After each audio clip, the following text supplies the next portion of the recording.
Di tangan saya ini, ya, ini adalah ADART hasil Kongres PKI yang ke-10, tanggal 15 sampai 17 Agustus tahun 2010 di Grabak, Magelang, Jawa Tengah.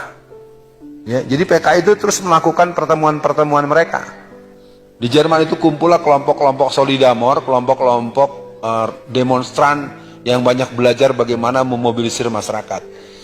Jadi diaspora PKI itu ada yang di Perancis, di sana ada Karmel Budiarjo, ada Ibra Ruli Haidit, ada Suar Suroso, MH Lukman, dan mereka lah yang membiayai seluruh caleg-caleg yang maju lewat PDIP, dan mereka adalah anak dan cucu-cucu PKI yang jumlah mereka sekarang 200 lebih.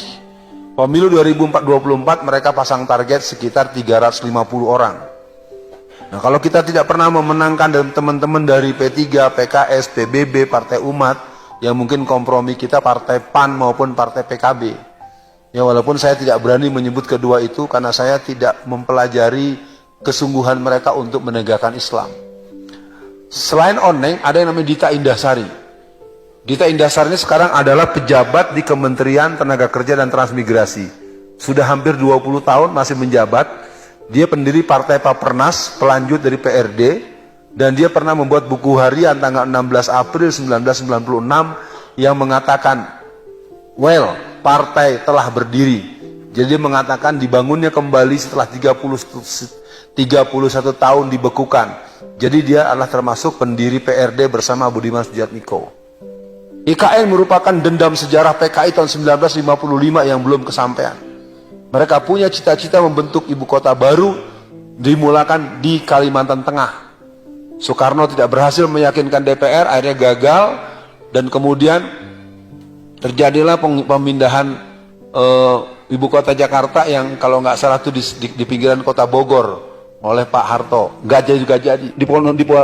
Di Ponorogo udah 75% sertifikat tanah di tangan Cina.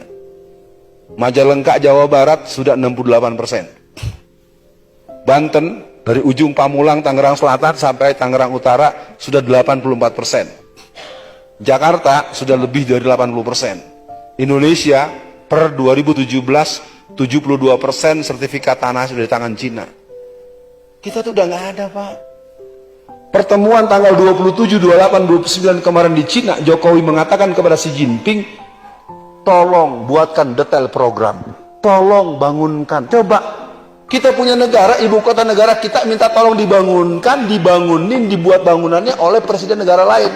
Artinya udah selesai. Bukan saya memfitnah, otak pakai otak. Punya otak nggak lo? Ini persoalan, makanya kan sampai bilang begitu Rocky Gerung kan? Bilang apa? Tolol ya? Iya, Rocky Gerung aja bilang tolol, apalagi saya, goblok kali ya. Ini infiltrasi sosialis internasional dan kebangunan PKI di berbagai partai. Muncul sekarang PSI. PSI itu dia sebenarnya boneka cantik. Ya, karena background di belakangnya itu para taipan-taipan 9 naga.